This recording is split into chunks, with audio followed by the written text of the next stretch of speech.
तारीख थी 4 दिसंबर 2024 की। ये कहानी है दिल्ली के नेपसराय इलाके में देवली गांव के एक छोटे से परिवार की। सुबह 5:30 बजे का वक्त था। घर पर सभी कोई सो रहे थे, लेकिन 20 साल का अर्जुन, जो एक बॉक्सिंग प्लेयर था, वो हर रोज की तरह घर पे इंटरलॉक लगाकर अपनी रनिंग और एक्सरसाइज के लिए चला जाता है। वो उस दिन बहुत ज्यादा खुश था, बहुत ज्यादा एक्साइटेड था, क्योंकि उस दिन उसके माँ बाप की 27th मैरिज एनिवर्सरी थी। वो और उसकी बहन दोनों ने काफी दिनों पहले से ही पूरी प्लानिंग कर रखी थी ताकि इस वाली एनिवर्सरी को बेहद शानदार और धमाकेदार तौर से मनाया जा सके। उसे घर जाकर डेकोरेशन का कुछ काम भी कंप्लीट करना था, जिसके लिए वो आज थोड़ा जल्दी ही घर को वापस लौटता है। वो गेट खोलता है और घर के अंदर जाता है, और जो अंदर का नजारा देखता है उसे देखकर उसकी आंखें फटी की फटी रह जाती है। वो देखता है कि किसी ने बड़ी ही बेरहमी से उसकी बहन का गला रेतकर उसे मौत के घाट उतार दिया था। वो अपने माँ और पिताजी को आवाज लगाता है, जो ऊपर वाले कमरे में सो रहे थे, पर जब कोई भी नीचे नहीं आता है तब वह खुद ही ऊपर जाता है। और जो ऊपर का मंजर था वो तो और भी ज्यादा भयानक और दर्दनाक था। उसके माँ और पिताजी दोनों की लाश वहां पड़ी थी, और बहन की तरह इनकी भी गला रेतकर हत्या की गई थी। वो जोर जोर से रोने लगता है, चिल्लाने लगता है। आस पड़ोस में मौजूद लोग जब ये सुनते हैं तो उन्हें भी बड़ी हैरानी होती है कि क्या हो गया, क्या हो गया। सब लोग वहां जमा होते हैं, और जब उन्हें इस बात का एहसास होता है कि किसी ने उस बेचारे लड़के से उसका पूरा परिवार ही छीन लिया, तो उन्हें भी काफी बुरा महसूस होता है। वो उस रो रहे अर्जुन को थोड़ा हिम्मत देते हैं और संभालने लगते हैं। तो आखिर कौन था ये मुजरिम जिसने इतनी बेरहमी और चालाकी से इस वारदात को अंजाम दिया, और वो क्या वजह थी जिस कारण से उसने ये सब किया? सब कुछ हम जानेंगे इस वीडियो में। इस पूरे कांड का पर्दाफाश करेंगे, और यकीन मानिए दोस्तों, जब आपको मुजरिम और कत्ल के पीछे की वजह पता चलेगी तो एक बार को आपका भी दिल दहल जाएगा, कलेजा कांप जाएगा। पर पूरी वारदात को अच्छे से समझने के लिए हमें पहले इनकी फैमिली बैकग्राउंड को समझना होगा। ये फैमिली थी 51 साल के राजेश तंवर की, जो एक रिटायर्ड आर्मी ऑफिसर थे, एनएसजी कमांडो भी रह चुके थे, और फिलहाल अपनी फैमिली चलाने के लिए एक सिक्योरिटी ऑफिसर के तौर पे नौकरी कर रहे थे। घर में उनके अलावा और 3 लोग थे, जिनमें उनकी वाइफ कोमल, उम्र 46 साल, एक हाउसकीपर थी। 23 साल की बेटी कविता मार्शल आर्टिस्ट थी, जो जूडो में ब्लैक बेल्ट चैंपियन भी रह चुकी थी और फिलहाल सिविल सर्विसेज की तैयारी कर रही थी। अंत में बेटा अर्जुन, जिसकी उम्र महज 20 साल की थी। अर्जुन एक बॉक्सिंग चैंपियन था, उसने अपने नाम ढेरों मेडल्स जीते थे, और तो और वो दिल्ली में स्टेट लेवल पे भी खेल चुका था। अब वापस आते हैं अपनी कहानी पर। अर्जुन सुबह 6:53 पे इस पूरी घटना की सूचना कॉल करके पुलिस को देता है। कुछ ही देर में पुलिस की एक टीम वहां पहुंच जाती है, और वहां का मंजर देखकर एक बार को तो उनका भी कलेजा डोल जाता है, क्योंकि अब वहां चारों तरफ सिर्फ खून ही खून था। पुलिस वाले देखते हैं कि अर्जुन का तो रो रो कर बुरा हाल हो चुका है, और वो कुछ बोलने की हालत में भी नहीं है। इसलिए वो सबसे पहले कविता के रूम में जाते हैं, जिसके बॉडी को इस वक्त चादर से ढक दिया गया था। जब चादर हटाया गया तो दिखता है कि उसके गर्दन को इतनी ज्यादा बेरहमी से रेता गया था कि उसका सर लगभग उसके धड़ से अलग हो चुका था। फिर वो राजेश और उसकी पत्नी को देखते हैं तो पाते हैं कि उनकी भी इसी प्रकार से गला रेतकर हत्या की गई थी। बस फर्क इतना था कि राजेश के सर पे किसी भारी चीज से वार किया गया था। इनके घर में कोई तोड़ाफोड़ी के निशान नहीं थे, कोई भी लूटपाट के निशान नहीं थे। तो बाकी आकर पुलिस वाले अब अर्जुन से ही पूछताछ करने लगते हैं, क्योंकि वो लोग समझ सकते थे कि वो अच्छे से तो सारी चीजें डिटेल में नहीं बता पाएगा, यह अपने आप को ही अच्छे से संभाल नहीं पा रहा है। लेकिन जब पुलिस वालों ने उससे पूछताछ करनी शुरू की तो अर्जुन ने पुलिस को बताया कि उसके परिवार के किसी भी सदस्य की किसी से आपसी रंजिश नहीं थी, और उसे बिल्कुल भी यह अंदाजा नहीं है कि यह सब कौन कर सकता है। उसने अपनी पूरी कहानी पुलिस के सामने रखते हुए बताया कि वह रोज की तरह सुबह सुबह एक्सरसाइज करने के लिए घर से निकला था, लेकिन जब वो वापस आया तो घर का हाल देखकर हैरान रह गया। इसी दौरान एक बुजुर्ग महिला पुलिस वालों के पास आई, और उसने बताया कि उसने सुबह सुबह अर्जुन को घर से बाहर जाते हुए देखा था। अर्जुन ने अपनी माँ को आवाज भी दी थी कि वह जा रहा है, तो माँ घर का दरवाजा अंदर से बंद कर ले। महिला ने यह भी बताया कि वह जल्दी उठ जाती है, इसलिए उसने यह आवाज सुनी। फिर जब अर्जुन वापस आया तो उसने रोने और चिल्लाने की आवाजें सुनी, और तभी पड़ोसी मदद के लिए वहां पहुंचे।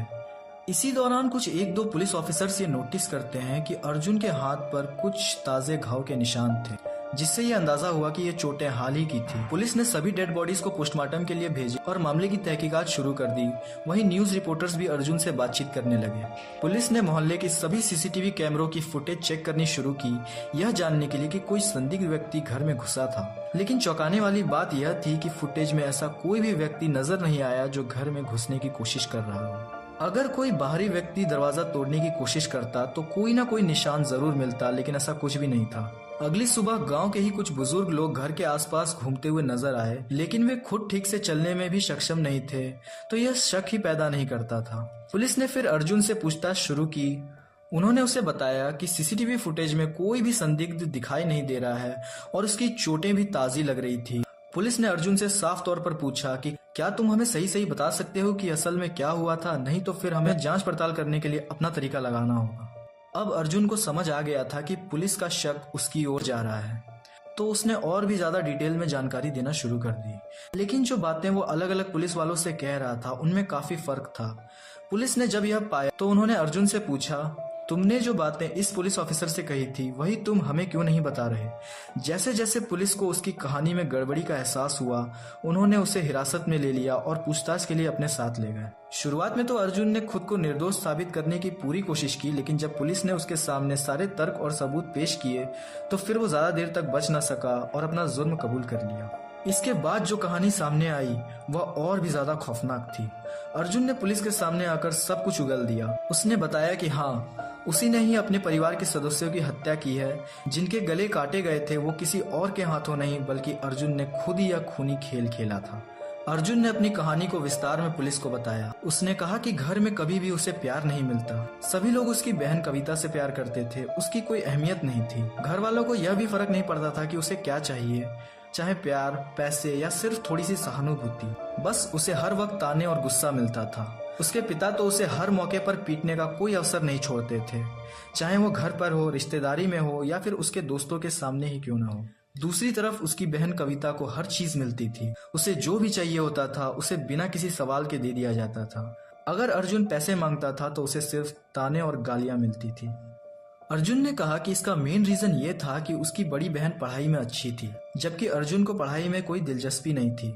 उसका मन तो बॉक्सिंग में था, वह कई मेडल भी जीत चुका था, लेकिन उसके माता पिता, खासकर उसके पिता, उससे हमेशा नाखुश रहते थे और हर समय उसे पीटते रहते थे। फिर आता है 1 दिसंबर का दिन, जब उसकी बहन का जन्मदिन था। अर्जुन अपनी बहन के साथ बैठकर बातें कर रहा था और उसे ऐसा लग रहा था जैसे घर वाले उसे छोड़कर सिर्फ उसकी बहन को ही महत्व देते हैं। अचानक से उसके पिता वहां आ पहुंचे और उसे पीटना शुरू कर दिया। वो कहते हैं कि हमारी तुम्हारे साथ कोई दुश्मनी नहीं है, अगर तुम पढ़ाई में अच्छा करोगे तो हम तुम्हारा भी ध्यान रखेंगे जैसे तुम्हारी बहन का रखते हैं। बस इसी छोटी सी ही बात पर अर्जुन का गुस्सा और भी ज्यादा बढ़ गया। अर्जुन के गुस्से का मुख्य कारण यह भी था कि उसके माता पिता सारी संपत्ति उसकी बेटी कविता के नाम करने वाले थे। वे उसे ताने मारते रहते थे और उसे कभी भी अपनी पहचान बनाने का मौका नहीं देते थे। अर्जुन अब ये महसूस करने लगा था कि अब बस बहुत हुआ, अब पानी सर से ऊपर चढ़ चुका है। वो अपने पिताजी को हमेशा हमेशा के लिए खत्म करने का फैसला लेता है। अब क्योंकि उसके पिताजी एक रिटायर्ड एनएसजी कमांडो थे तो उनके पास बहुत सारे हथियार भी थे। अर्जुन उन्हीं में से एक धारीदार चाकू चुरा लेता है ताकि वो अपनी योजना को किसी बाधा के बिना अंजाम दे सके।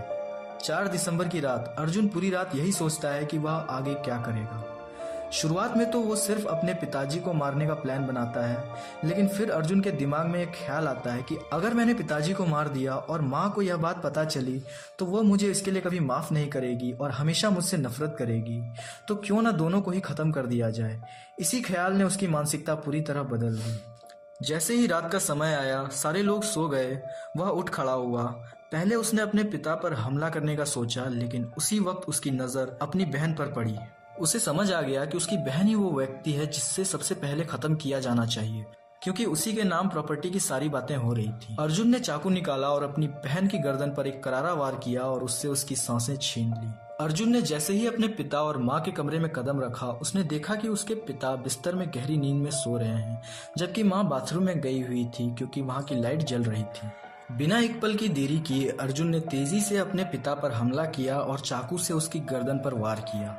उसे पूरी तरह से यकीन था कि अगर उसने सिर पे भी चोट की तो उसका पिता, जो कि एक रिटायर्ड कमांडो था, बचने के लिए कुछ न कुछ करेगा। अर्जुन ने बिना सोचे समझे उसके सिर पे भी वार किया और देखते ही देखते उसके पिता की सांसें थम गई। जैसे ही उसकी माँ कमरे में आई, अंधेरे में उसे अपने पति का शव दिखाई दिया। वह कुछ समझ पाती इससे पहले ही अर्जुन ने अपनी माँ पर भी हमला कर दिया। तीनों को एक साथ मार डालने के बाद अर्जुन सोचने लगा कि अब वह क्या करेगा। सुबह के करीब 5:30 बजे अर्जुन बिना किसी हड़बड़ी के घर से निकलता है। जॉगिंग की आदत के मुताबिक अब वह बाहर जा रहा था। इससे पहले उसने अपनी माँ को आवाज दी, माँ मैं जा रहा हूँ, दरवाजा अंदर से बंद कर लो। उसे पूरी तरह से विश्वास था कि उसके आसपास के पड़ोसी लोग उठ चुके होंगे और शायद कुछ न कुछ देख रहे होंगे। अर्जुन को लगा कि ये एक अच्छी तरकीब होगी लोगों को गुमराह करने का, क्योंकि अगर वह आवाज दे रहा है इसका मतलब उस वक्त तक उसकी माँ जिंदा थी। पर वह पुलिस को ज्यादा देर तक गुमराह न कर सका और बुरी तरह नाकाम साबित हुआ। कंप्लेनेंट का कहना था कि 5:30 बजे जब वो घर से निकला तो सब कुछ ठीक था, और जब वो 6:30 बजे आया उसके बाद उसने ये अपने परिवार के 3 सदस्यों को मृत पाया।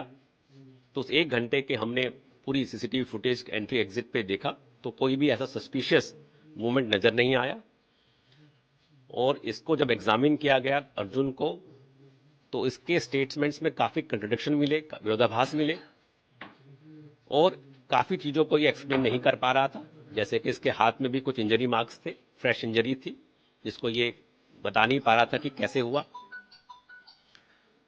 तो इसके मद्देनजर जब इससे और बातचीत हुई तो इसने कन्फेस किया कि ये तीनों हत्याएं इसी ने की है, और हत्या के पीछे जो इसका मोटिव था वो उपेक्षित महसूस करता था परिवार में। इसके पिता के प्रति भी इसकी कुंठा थी कि ये मेरे को डांटते हैं, मिसबिहेव करते हैं, हाथ उठाते हैं, मेरे दोस्तों के सामने कुछ गलत शब्दों का प्रयोग करते हैं। और फिलहाल कुछ दिन पहले ही कुछ बाहरी लोगों के सामने भी इसको बुरा भला कहा गया था, तो उससे इसको बहुत ही ठेस लगी थी और बड़ा ह्यूमिलेटेड महसूस करता था। दोस्तों, राजेश के परिवार की ये कहानी हमें दिखाती है कि कैसे रिश्तों में बढ़ते तनाव एक बेहद खौफनाक और दर्दनाक अपराध का कारण बन सकते हैं। पेरेंट्स हमेशा अपने बच्चों की भलाई के बारे में सोचते हैं। राजेश चाहते थे कि उनका बेटा पढ़ लिख कर एक कामयाब इंसान बने और अपनी जिम्मेदारियों को समझे, जिसके कारण उन्हें कभी कभी अपने बेटे पर हाथ भी उठाना पड़ता था। लेकिन राजेश ने ये बात कभी सपने में भी नहीं सोची होगी कि उनका ये डांटना पीटना उसके दिमाग में ऐसा उल्टा असर पैदा करेगा जो उसे अपनों का ही दुश्मन बना देगा। साथ ही ये घटना एक्सपोज करती है समाज में ऐसे लोगों को जो प्रॉपर्टी के लालच में किसी भी हद तक गुजरने को तैयार हैं, चाहे फिर उसका अंजाम अपनों का खून ही क्यों ना हो। साथ ही दोस्तों, एक तरह से इसमें थोड़ी गलती पेरेंटिंग की भी है। कई बार पेरेंट्स अपने बच्चों में एक से ज्यादा प्यार करते हैं तो दूसरे को बिल्कुल ही इग्नोर कर देते हैं। एक की फीलिंग्स को सराखों पर तो दूसरे की जुत्ती के नोक पे, जिस कारण वो अपना मानसिक संतुलन खो देते हैं और आगे कुछ गलत कर बैठते हैं। खैर, आपका इस पूरी घटना को लेकर क्या कुछ कहना है? अर्जुन को कौन सी सजा होनी चाहिए? हमें कमेंट में बताएं। अगर बताने का तरीका पसंद आया हो तो वीडियो को लाइक करें। ऐसी ही और सच्ची घटनाओं पर आधारित वीडियोस देखने के लिए चैनल को सब्सक्राइब करें और नोटिफिकेशन को जरूर से जरूर ऑन करें। मिलता हूँ किसी नेक्स्ट वीडियो में, तब तक के लिए बाय बाय।